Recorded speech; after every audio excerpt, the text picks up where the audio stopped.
What is going on, guys? It's ThePowerBauer 2 here. Have you ever purchased a console that you've been waiting months to get, but only for a limited edition to come out just a few weeks later? It happens to the best of us, but luckily, it's never happened to me. Damn it! Special edition consoles have been around for a very long time. There are some that you can still obtain to this day at a reasonable price, while others are just a bit out of my price range. Every gaming company has released some sort of limited edition console at one point or another. This goes for Sony, Microsoft, and what we will be talking about today, Nintendo. Nintendo has a long list of special edition consoles, many of which were made and packaged for specific games. Today, I will be only looking at the special edition home consoles because there are already so many of those, even without including handhelds. Although, if you guys really enjoyed this video, I might make a handheld version, so please let me know if you would want to see that. We are going to go in order of each Nintendo console, starting with the NES and then finishing off with the Nintendo Switch. All this data came from consolevariations.com. Please check them out. I will leave a link in the description. They have a lot of information and a lot of pictures, and it is really cool to see. So, without further ado, let's look at some Nintendo limited edition consoles. The NES. Yeah, there were no special edition consoles. Technically, each region's console was a little different in some way, so if you want to count those, there were like 12 different consoles. And if you want to count the original Famicom as different from the Nintendo Entertainment System, then I guess those are different as well. But besides that, the only special edition console we have is the NES Classic Edition. But that's it. Similarly to the NES, the Super Nintendo doesn't really have any special editions either. Again, if you want to count the Super Famicom and the Super Nintendo as separate consoles, then I guess that's okay. But there at least was one other console in the Super Nintendo Junior. It's basically just a smaller version of the Super Nintendo, but hey, at least it's actually different. Then there's also the Super Nintendo Classic, but not much more. I know this kind of seems boring at this point, but don't worry, it's gonna ramp up real quick. Let's move on to the Nintendo 64, and like I just said, here is where the special editions really begin. The normal console was the N64 Charcoal. It was the first released and was just a simple black color scheme. Pretty soon after, 6 consoles known as the Funtastic series were released in North America, Europe, and Australia. These 6 consoles came in Jungle Green, Ice Blue, Grape Purple, Fire Orange, Smoke Black, and Watermelon Red. The first 4 of these consoles are fairly common to see, but the Smoke Black and Watermelon Red are much rarer. Smoke Black is the rarest in the United States and the second rarest in Europe. That's probably because it doesn't look that much different from the original, so it wasn't super exciting for people to go buy. While the Watermelon Red is the rarest console in Europe and the second rarest in the United States. There was no real concrete reason as to why this console was rarer than the others. It's likely there was just a small supply back when it was for sale. Next up, we have my favorite Nintendo 64 Special Edition console because I actually own it, and that would be the Pikachu Nintendo 64.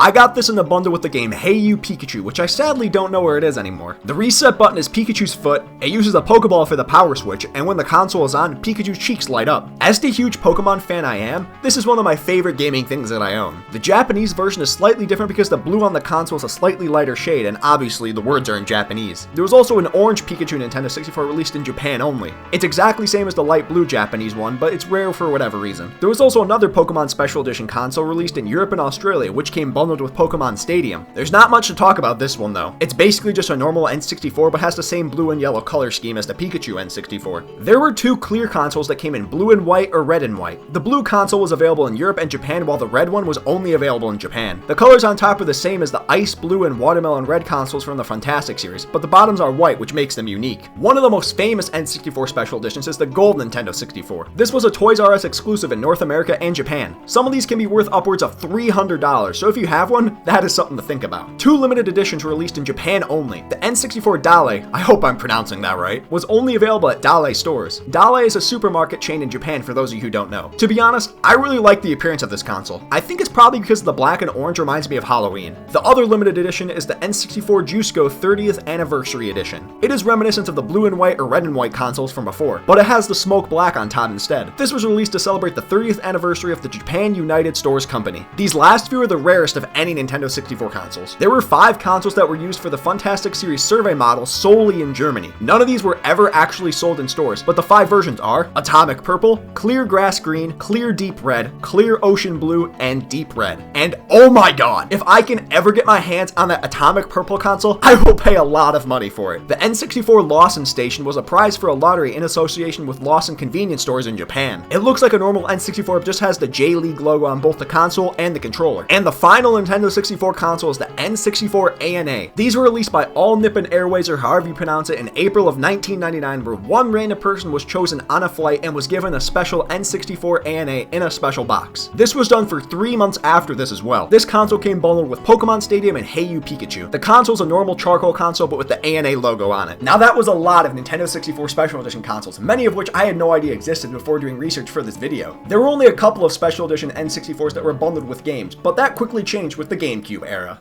There of course are the normal GameCube consoles in purple, black, and silver, which were all released worldwide. However, there was an orange GameCube exclusive to Japan and a white GameCube exclusive to Europe. Now there were a lot of limited edition GameCubes that were packaged with exclusive games. All of these have a unique faceplate that coincide with the game it was packaged with. These limited editions are Pokemon XD in North America, Metal Gear Solid in Japan, Donkey Konga in Japan, Resident Evil 4 in Europe, Metroid Prime in Europe, Tales of Symphonia in Japan, and a Gundam GameCube in Japan. Like I said, these were all bundled with their respective games and have a faceplate on top of the console representing that game. The GameCube Hanshin Tigers was made to commemorate the baseball team's first place finish in the Japanese Baseball League Championship in 2003. I really like the art on this console personally. It looks just like the pinstripes on their uniforms and has their team logo on the faceplate. It may be obvious, but this was exclusive to Japan. Just like the N64, there was a gold GameCube sold exclusively at Toys R Us stores. But sadly, this one was only released in Japan, unlike the N64, which was also sold in North America. The rest of the Special Edition GameCube consoles are much rarer than the previous ones. First off, we have the Final Fantasy Crystal Chronicles Limited Edition. This was released only in Japan and there were only 150 consoles made. I really like the simple white look to the console, and it even came with a Game Boy player so you could play Game Boy games on it as well. Now, of any console in this entire video, I think these next two have my favorite backstory.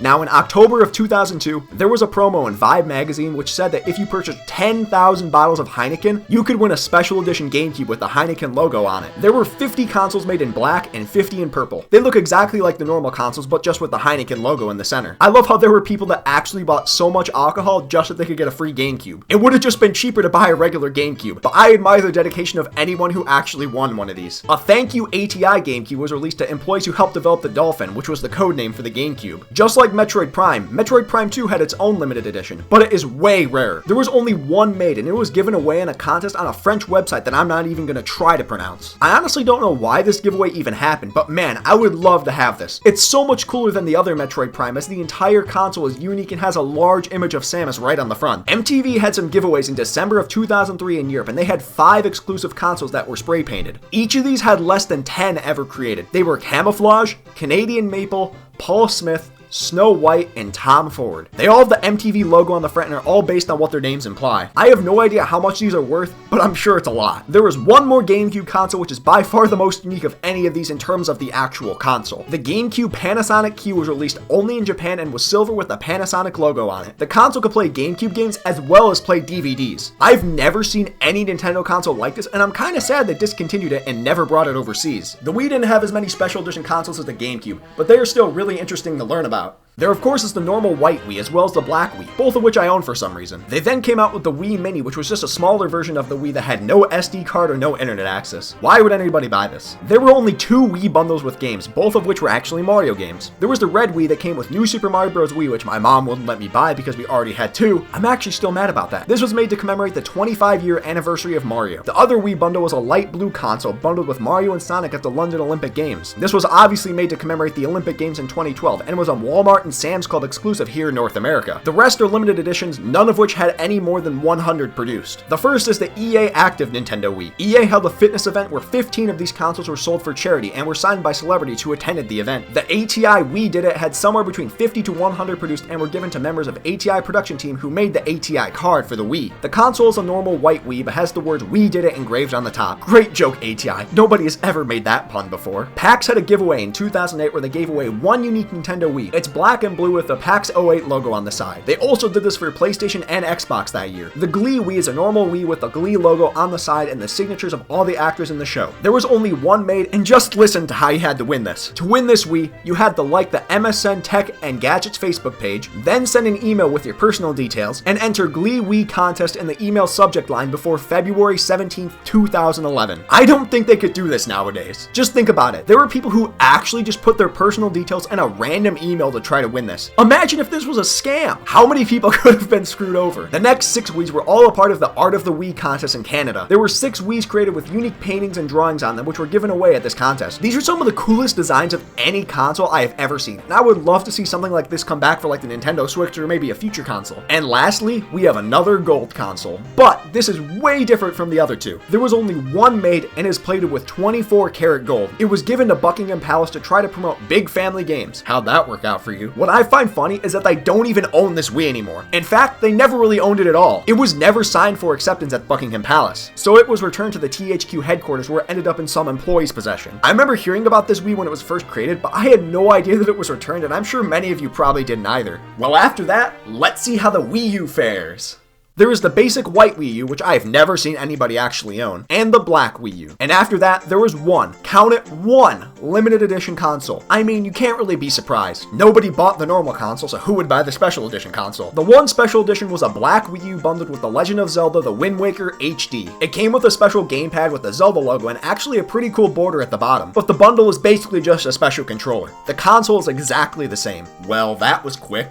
It sucks that the Wii U only had one special edition console, but it really shouldn't be surprising since it wasn't that popular. Now it's time to move on to the final Nintendo home console, the Nintendo Switch. There are the normal Nintendo Switches with either blue or pink Joy-Cons or the lame gray Joy-Cons, which I have because I didn't have the other one when I went to buy it. There was also a Switch exclusive to Nintendo Online that had either 2 red, 2 blue, or 2 gray Joy-Cons. Several games have already received special bundles. Super Mario Odyssey is probably the most basic. The console is exactly the same, but the Joy-Cons are both red and Mario themed. Splatoon 2's is pretty much just as basic as the console is normal, but it comes with green and pink Joy-Cons. Personally though, I like Splatoon 2's more just because it looks more unique. Monster Hunter XX also received a limited edition console that was only released in Japan in August of 2017. It looks normal from the front, but has a really cool Monster Hunter dragon on the back. The Switch dock has a Monster Hunter theme as well. The Nintendo Switch LA Noir Gold was released through social media. There was only one made and was a part of a giveaway in December of 2017. They also did this for the Xbox One X, PlayStation 4 Pro, and PC. Each console had a different entry period in December, but they all had the Rockstar Studios logo and LA Noir art on either the side or the top, depending on the console. All you had to do was join the Rockstar Social Club and you had a chance to win. There was also a Nintendo Labo themed Switch. Only 3 were made, and they were given to people in the US, Canada, and Europe, to anyone who could design and create a brand new Nintendo Labo device. I'm not gonna lie, I originally thought Nintendo Labo was really dumb, but they have seemed to keep it alive, and with giveaways like this, I'm actually starting to like the idea. There were 2 Skyrim Nintendo Switches created. They both have the same art, but one is blue and white while the other is red and white. Only 2 of each were made, and they were able to be won through the official Skyrim Twitter. The Nintendo Switch Snake Pass Edition only had 5 made, and they were exclusive to the United Kingdom.